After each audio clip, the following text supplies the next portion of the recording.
Bonsoir! Bienvenue à l'Église baptiste centrale de la Rive-Sud, où on va continuer notre étude sur la réalité de la création de Dieu versus la théorie d'évolution et ses dommages que ça a fait dans le monde. Donc, on va continuer à partir de où? Je pense des dernières diapos qu'on avait vues la dernière fois. Oh, c'est qui lui? Ça vous c'est qui? Charles Darwin. Donc ça, c'est son livre sur l'origine des espèces. Ah, c'est quand il était avant sa grosse barbe. C'est laid de même qu'il était. ouais, c'est vous, c'est un anglais, effectivement. Auschwitz, ça vous dit quelque chose? Excellent. On va regarder ça. On va en voir des choses intéressantes. Puis dans les prochaines semaines, il y en a pas mal de choses à voir. Il reste pas mal de semaines. J'ai pas mal de matériel pour plusieurs semaines. Vous allez avoir besoin d'avoir l'esprit ouvert et critique.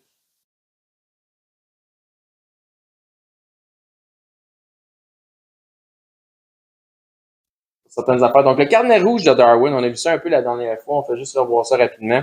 Donc, ayant côtoyé Darwin de près 7 jours sur 7 pendant près de 5 ans, puis frère Lacroix avait ramené ça dans son message, pas le dernier, mais l'autre d'avant.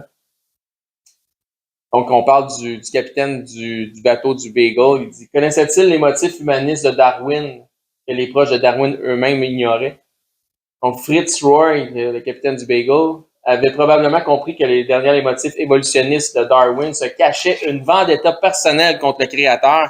Ce qu'on va essayer de découvrir aujourd'hui, c'est que Darwin en voulait à Dieu. Donc, il dit que je peux pas me persuader qu'un Dieu qui est bienfaisant et qui est omnipotent pourrait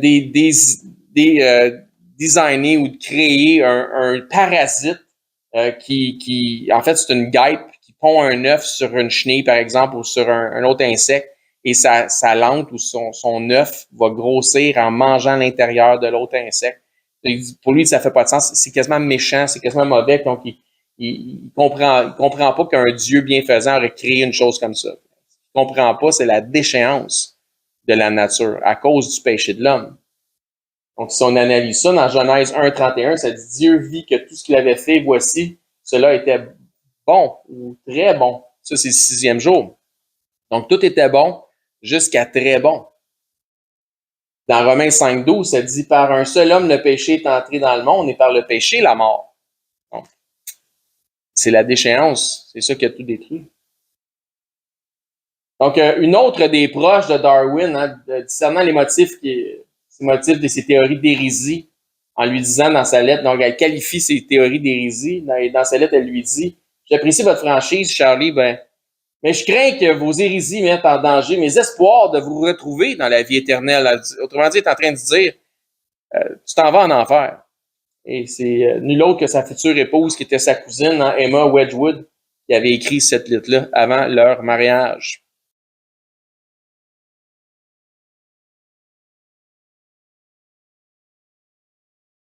Donc, particulier le bonhomme.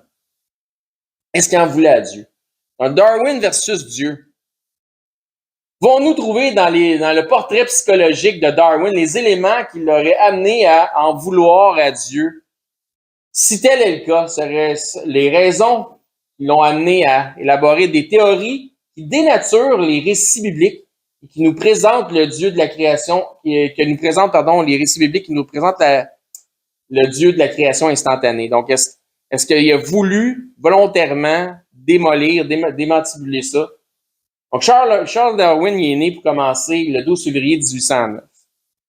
Encore une fois, est-ce qu'il y avait des raisons dans son portrait psychologique qui pouvaient faire en sorte qu'il en voulait à Dieu? Sa mère, Susanna Wedgwood, donc Susanna ou Darwin, est décédée lorsqu'il avait que 8 ans. Son père, qui est un éminent médecin, malgré la médecine et sa fortune, ne peut sauver sa mère, Susanna, qui décède trop jeune à l'âge de 52 ans. Ce serait des facteurs. On combine les facteurs, on continue à regarder ça. Est-ce que Darwin en voulait à Dieu? Dès son jeune âge, il est ballotté entre deux positions doctrinales dites chrétiennes, l'unitarisme et l'anglicanisme. C'est assez pour mélanger quelqu'un. Donc ça, c'était l'unitarisme. Ça, c'était les anglicans. Donc c'est là où ce a vraiment été. Donc, son premier maître d'école, c'était un pasteur unitarien qui est lié au décès de sa mère. Son père le place dans un pensionnat anglican. Il étudie la médecine, mais il n'arrive pas à la hauteur de la réputation familiale, donc il est vu comme un pas bon. Trouvant la médecine trop cruelle pour être efficace, là, on voit des images d'amputation de jambes, là.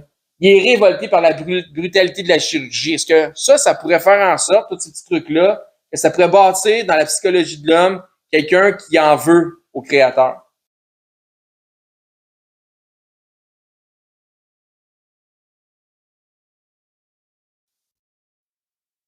Étant plus attiré par la nature, il apprend la taxidermie via l'expertise d'un ancien esclave noir qui est John Edmonstone. Darwin, dans sa relation avec Edmonstone, vient qu'à avoir un mépris pour l'esclavage. Mais attention, il n'était pas pour autant moins raciste.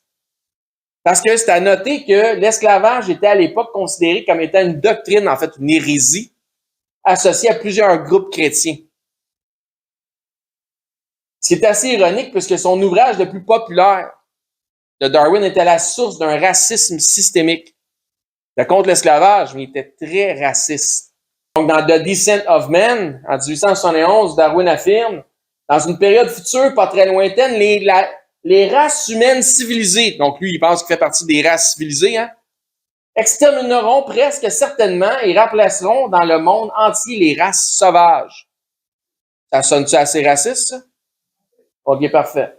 Donc, elle n'a pas mélangé. C'est pas parce qu'il était contre l'esclavage qu'il n'était pas raciste. Ouais, ben fait. Descendant d'une lignée d'érudits. Donc, tout le monde était brillant chez eux. Il ne fait pas honneur à la réputation familiale. Son père, par dépit, l'inscrit en théologie afin qu'il devienne au minimum pasteur anglican. C'est assez ironique, hein? Donc, tout ça, toutes ces choses-là, ça rentre dans la psychologie de l'homme. Puis là, OK, il faut que je devienne un prêcheur parce que je suis un pas bon. Puis, tu sais, il faut que j'aille dans un séminaire pour devenir un prêcheur anglican. Jusqu'à présent, tout au long de son parcours, Darwin est entouré, enseigné et encouragé par des naturalistes qui supportent les idéologies créationnistes. Donc, c'est des gens qui étaient des croyants. À son retour de voyage sur le Beagle, dans ses ouvrages, il ne nie pas l'existence de Dieu. Hein, il ne veut pas se mettre tout le monde à dos, tous ses amis à dos. Donc, il nie pas l'existence de Dieu comme étant la cause qui régit les lois de la nature. Donc, s'il y a des effets, il y a une cause. Mais il réfute les récits de la création instantanée qui se trouvent dans l'Ancien Testament. Donc, il est déjà en train de penser plusieurs milliers, millions d'années, centaines de milliers d'années.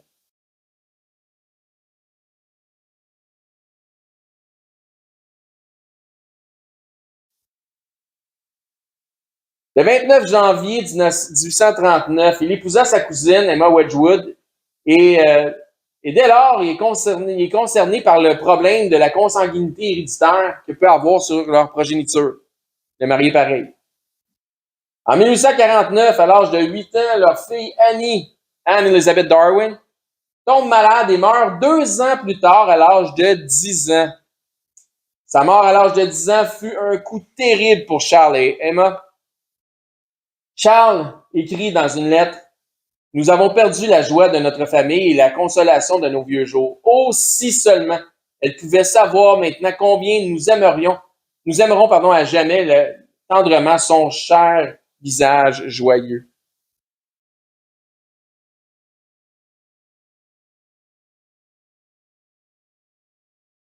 Est-ce que c'est assez pour rendre quelqu'un aigri contre Dieu? On ne sait pas. Toujours dans la psychologie de Darwin, est-ce que Darwin en voulait à Dieu? Ainsi donc, après une longue série de crises, elle meurt en avril 1851 et Darwin perd toutefois en un Dieu bienveillant. Voyez-vous la progression? Comment ça se bâtit? Comment l'amertume, l'aigreur? Ce fut l'événement qui écarta Darwin déjà en proie au doute de la foi en Dieu. Darwin aimait donc cette pensée: la religion n'est qu'une stratégie tribale de survivance. N'oubliez pas, hein?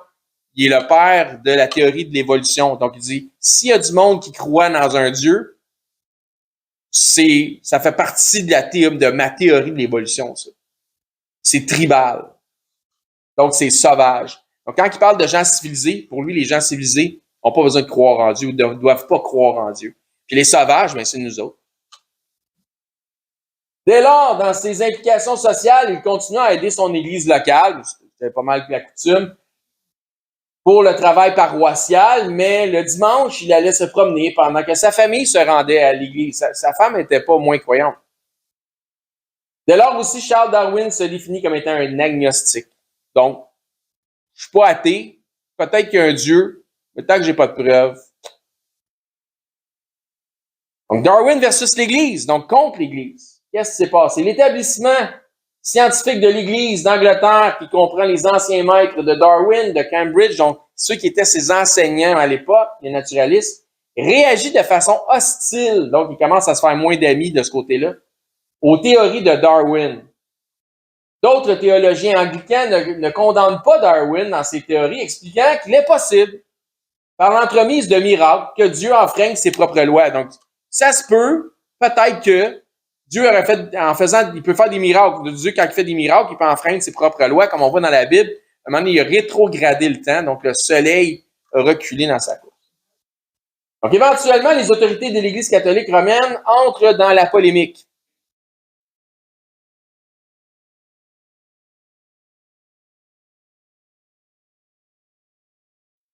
Il n'était pas catholique en passant. Lui, au départ, il était mélangé. Là. Éventuellement, les autorités de l'Église catholique entrent dans la polémique. Et qu'est-ce qu'ils font? Dès 1860, en effet, une réunion d'évêques qui se tient à Cologne précise la position catholique sans condamner Darwin ni le principe de l'évolution de l'espèce animale. Donc, ils ne prennent pas vraiment position pour le créationnisme ou la création instantanée. Les évêques affirment qu'une intervention divine est nécessaire, donc nécessairement une cause à tout ce qui se passe. Donc, il y a vraiment, donc ils ne vont pas nier Dieu, bien évidemment. Donc, une intervention divine est nécessaire au moins à l'origine de l'univers pour lui donner son existence et ses lois, ainsi que lors de l'apparition de l'homme. Donc, il faut au moins que Dieu soit la cause de l'espace, du temps, de la matière et aussi de la création de l'homme. Donc, ils maintiennent cette position-là, mais ne sont pas tout à fait en désaccord sur le fait que c'est peut-être pas vraiment 6 jours de 24 heures. Ce sera désormais la position constante des autorités catholiques, moins hostile à l'évolution que les courants protestants dits créationnistes. Bon, ça m'inclut. Je proteste pas contre rien, mais je suis créationniste. Est-ce que Darwin en voulait à Dieu? Toujours dans cette idée-là. Il n'est pas difficile de tirer des conclusions en ce qui a trait aux multiples frustrations et influences qui auraient pu faire en sorte que Charles Darwin en voulait à Dieu. Son allégeance à l'agnosticisme confirme bel et bien le tout. Une rumeur voudrait que sur son lit de mort, celui-ci se serait repenti. Mais cette rumeur a été démentie par ses propres enfants qui l'ont accompagné jusqu'à son dernier souffle. Donc, il est où Charles Darwin? En enfer.